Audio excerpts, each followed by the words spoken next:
அப்பா எவ்வளோ நாளாச்சுப்பா கேமரா முன்னாடி வந்து நின்று சரி ரைட் பொழப்பா பார்ப்போம். ரைட், இன்றைக்கி இந்த வீடியோவில் எதை பற்றி பேச போகிறோம் அப்படின்னா வேறு எதை பற்றிங்க பேச போகிறோம். இப்போது நம்ம எல்லாத்துக்குமே உள்ளுக்குள்ளே ஓடிட்டுருக்கிறது, பரவலாக பேசப்பட்டுருக்கிறது வந்து இந்த ராமர் கோயிலும் இந்த கும்பாபிஷேகத்தை பற்றியும் தாங்க. வந்து பயங்கரமாக வந்து நிறைய பிரச்சனைகள் போயிட்டுருக்கு.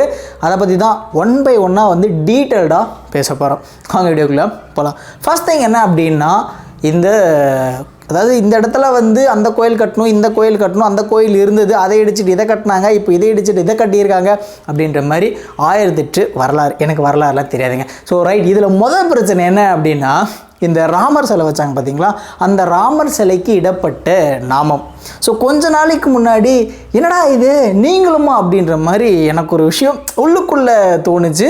ஸோ இந்த வடகலையா தென்கலையா அப்படின்ற பிரச்சனையில் இரண்டு சமூகத்தாரும் வந்து அடிச்சுக்கிட்ட ஒரு விவகாரம். என்னது அடிச்சுக்கிட்டாங்களா இவங்களா அப்படின்ற போது ஒரு கொஞ்சம் ஆச்சரியமாக தான் இருந்தது. நாங்களும் அப்டேட் ஆகிட்டோமே அப்படின்ற மாதிரி, நாங்களும் மற்றவங்களுக்கு சலச்சவா இல்லை அப்படின்ற மாதிரி தான் இருந்தது. சரி, அந்த ஒரு வீடியோ கிளிப் சரி அதை விட்டுருவோம். இப்போ என்னென்னு பார்த்தீங்க அப்படின்னா, அதாவது இந்த வடகலை தென்கலை ஏதோ ஒரு கலையில் வந்து அந்த நாமத்தை போட்டு விட்டாங்களாமா. அதுக்கு இன்னொரு பிரிவார் வந்து எப்படி எங்கள் நாமத்தை விட்டு அவங்க நாமத்தை போடலாம் அப்படின்ற மாதிரி அது ஒரு பஞ்சாயத்து. ஸோ இன்னொரு விஷயம் என்னென்னு பார்த்தீங்கன்னா, இந்த சனாதன தர்மம் அப்படின்ற ஒரு விஷயம். ஸோ இதை பற்றி நமக்கு டெப்த்தாக ஒன்றுமே தெரியாது அப்படின்றதா உண்மை. ஸோ இந்த விஷயத்தில் பொறுத்தவரையிலும் பார்த்தீங்க அப்படின்னா, நீ எவராக இருந்தாலும் இவா அப்படின்னா நீ அங்கே தான்பா இருக்கணும் அப்படின்ற மாதிரி ஒரு விஷயம் நடந்திருக்கு. ஸோ மோடி அவர்களே வந்து என்ன சொல்கிறது, பிரதமராகவே இருந்தாலும் கூட எங்கே இருக்கணுமோ அங்கே தான் இருக்கணும்.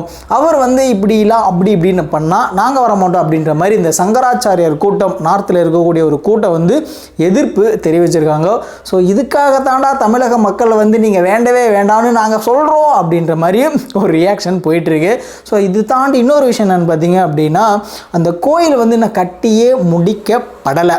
ஸோ அதுக்கு முன்னாடி எதுக்கு இவ்வளோ பெரிய ஒரு அவசரம், ஏன் இது மாதிரி மிகப்பெரிய ஒரு பப்ளிசிட்டி அப்படின்னு கேட்டால், அதுக்கு பெரும்பான்மையானவர்கள் சொல்கிற ஒரு விஷயம் வந்து தேர்தல் வருதா இல்லையாப்பா அப்புறம் எப்படி அப்படின்ற மாதிரி, இது ஒரு அரசியலுக்காக கட்டப்படுற ஒரு கோவில் அப்படின்ற மாதிரியும் கூறப்படுது.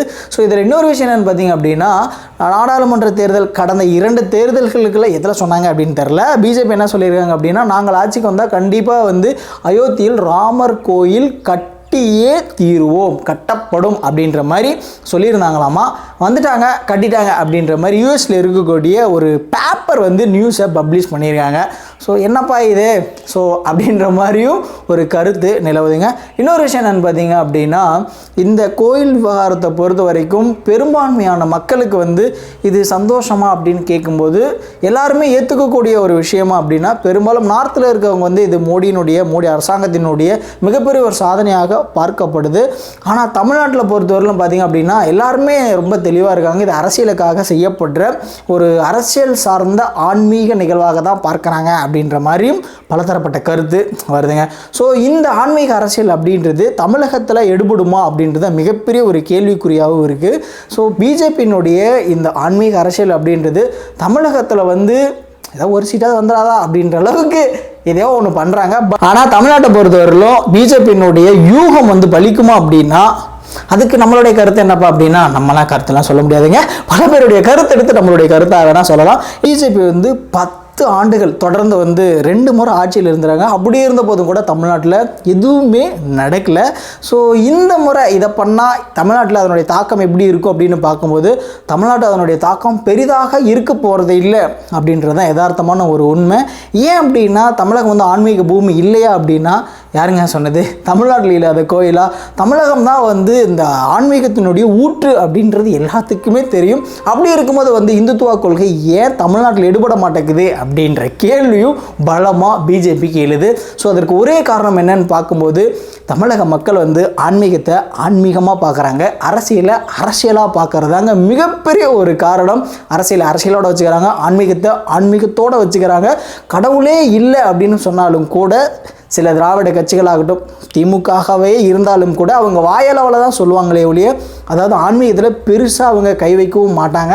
அந்த திமுகவினுடைய கொள்கை அப்படின்றது கொஞ்சம் கொஞ்சமாக மழுங்கிட்டு வருது, இந்த கடவுள் மறுப்பு அப்படின்றதெல்லாம். ஸோ அதனாலேயே வந்து மக்கள் அதை பெருசாக எடுத்துக்கிறதில்ல. அப்படி இருக்கும்போது வந்து புதுசாக ஒரு ஆதிக்கம் செலுத்தக்கூடிய ஒரு கட்சி தமிழ்நாட்டுக்குள்ளே வராங்க அப்படிங்கும்போது, யாரா இவங்க ஹிந்துத்துவா அப்படி இப்படிங்கும்போது என்னப்பா இது, எதுக்குப்பா எங்கள் ஊரில் கோயில் இல்லை, சாமி இல்லை, நாங்களாம் ஒன்றால் சாமி கும்பிடல, எங்களுக்கு கடவுள் பற்றி இல்லையா அப்படின்ற மாதிரி கேட்கவும் செய்கிறாங்க.